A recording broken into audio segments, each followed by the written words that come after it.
ಆತ್ಮೀಯ ವೃತ್ತಿ ಬಾಂಧವರಿಗೆ ನಮಸ್ಕಾರಗಳು.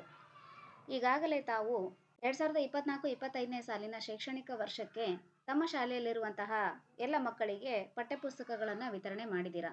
ಅದನ್ನು ಈಗ SATSನಲ್ಲಿ ಡಿಸ್ಟ್ರಿಬ್ಯೂಟ್ ಮಾಡಬೇಕಾಗುತ್ತೆ. ಆ ಡಿಸ್ಟ್ರಿಬ್ಯೂಟ್ ಮಾಡೋದಕ್ಕೂ ಮೊದಲು ಬ್ಲಾಕ್ ಹಂತದಿಂದ ಡೆಲಿವರಿ ಚಲನನ್ನು ರಿಸೀವ್ ಮಾಡ್ಕೋಬೇಕಾಗತ್ತೆ.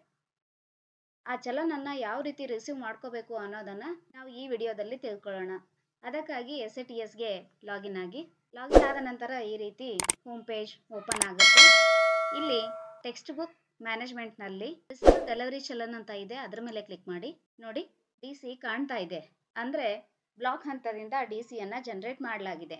ಇಲ್ಲಿ DC ನಂಬರ್ ಇದೆ, DC ಟೈಪ್ ಇದೆ, supply date, expected date, received date, total number books supplied, received quantity, returned quantity, ಈ ರೀತಿ ಎಲ್ಲ ಮಾಹಿತಿ ಇಲ್ಲಿದೆ. ಈ ರಿಸೀವ್ಡ್ ಡೇಟ್ ಕಾಲಮ್ನಲ್ಲಿ ಬ್ಲ್ಯಾಂಕ್ ಇದೆ, ಅಂದರೆ ಇನ್ನೂ ಈ ಶಾಲೆಯಲ್ಲಿ DCಯನ್ನು ರಿಸೀವ್ ಮಾಡ್ಕೊಂಡಿಲ್ಲ ಅಂತ ಅರ್ಥ. ಈ DCಯನ್ನು ರಿಸೀವ್ ಮಾಡ್ಕೊಳ್ಳೋ ಸಲುವಾಗಿ ಬ್ಲೂ ಕಲರ್ನಲ್ಲಿ ಕಾಣುವಂತಹ DC ನಂಬರ್ ಮೇಲೆ ಕ್ಲಿಕ್ ಮಾಡಿ. ನೋಡಿ, ಇಲ್ಲಿ ಈ ಶಾಲೆಯಲ್ಲಿರುವಂತಹ ಎಲ್ಲ ತರಗತಿಗಳಿದ್ದಾವೆ, ಕ್ಲಾಸ್ ಸ್ಟ್ರೆಂತ್ ಇದೆ, ಟೋಟಲ್ ಟೈಟಲ್ ಇದೆ, ಟೋಟಲ್ ಬುಕ್ಸ್ ರಿಕ್ವೆಸ್ಟೆಡ್ ಇದೆ, total number of books supplied ಇದೆ, ಟೋಟಲ್ ಬುಕ್ಸ್ ರಿಸೀವ್ಡ್ ಇದೆ, ರಿಟರ್ನ್ಡ್ ಕ್ವಾಂಟಿಟಿ ಇದೆ, ಟೋಟಲ್ ಕಾಸ್ಟ್ ಇದೆ, ರಿಸೀವ್ಡ್ ಡೇಟ್ ಇದೆ. ರಿಸೀವ್ಡ್ ಡೇಟಲ್ಲಿ ಬ್ಲ್ಯಾಂಕ್ ಇದೆ, ಅಂದರೆ DCಯನ್ನು ಇನ್ನೂ ರಿಸೀವ್ ಮಾಡ್ಕೊಂಡಿಲ್ಲ ಅಂತ ಅರ್ಥ.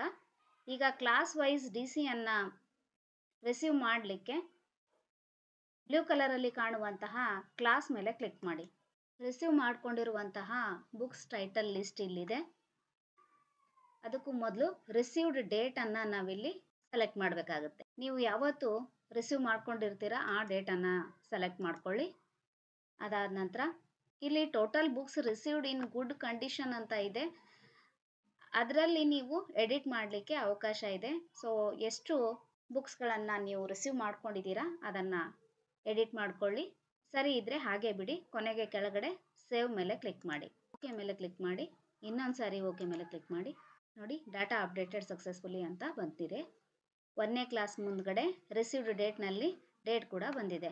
ಅದೇ ರೀತಿ ನೆಕ್ಸ್ಟ್ ಕ್ಲಾಸನ್ನು ತಗೊಳ್ಳಿ.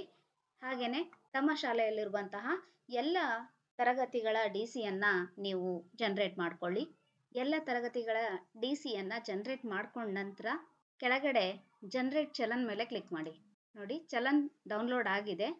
ಈ PDF-ನಲ್ಲಿ ನಾವು ಚಲನ್ನ ಸಂಪೂರ್ಣ ವಿವರವಾದ PDF ಅನ್ನು ನೋಡ್ಬೋದು. ಇದಾದ ನಂತರ ಕೆಳಗಡೆ ಫೈನಲ್ ಸಬ್ಮಿಟ್ ಮೇಲೆ ಕ್ಲಿಕ್ ಮಾಡಿ, ಓಕೆ ಮೇಲೆ ಕ್ಲಿಕ್ ಮಾಡಿ. ಈ ರೀತಿ ನಾವು BRCಯಿಂದ ಜನರೇಟ್ ಮಾಡಿರುವಂತಹ DCಯನ್ನು ಮೊದಲು ರಿಸೀವ್ ಮಾಡ್ಕೋಬೇಕು. ಅದಾದ ನಂತರ ಮಕ್ಕಳಿಗೆ SATSನಲ್ಲಿ ಟೆಕ್ಸ್ಟ್ ಬುಕ್ಗಳನ್ನು ಡಿಸ್ಟ್ರಿಬ್ಯೂಟ್ ಮಾಡಬೇಕಾಗುತ್ತೆ. ಈ ವಿಡಿಯೋವನ್ನು ವೀಕ್ಷಿಸಿದ್ದಕ್ಕಾಗಿ ಧನ್ಯವಾದಗಳು.